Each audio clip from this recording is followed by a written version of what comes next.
Okay, if napadaan ka sa FYP mo, you are looking for a sign.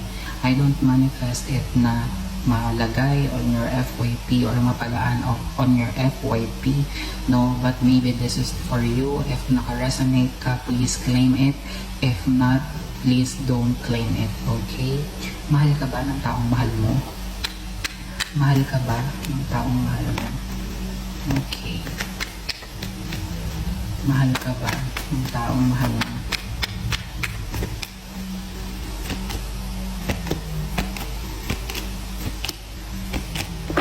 Okay.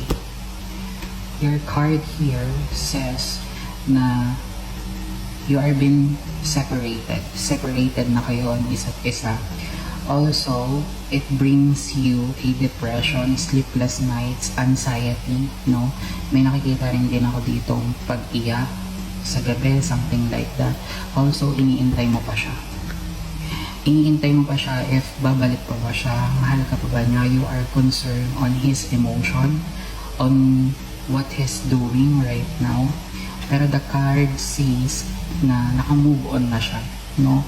He is on the pace na alam niya na kung ano yung worth niya sa sarili niya. So, hindi na siya babalik on the past. Lumagay din dito or nandito din yung Four of Cups. Presentation kung ano yung nangyayari sa relationship nyo nung kayo pa.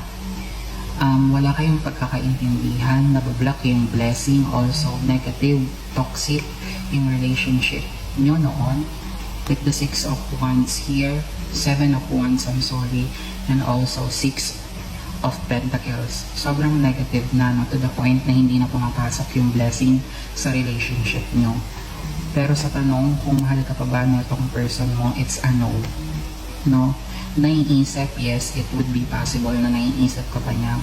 Pero yung naghihintay or iniintay ka pa niya na bumalik or magkaayos kayo, it's a no.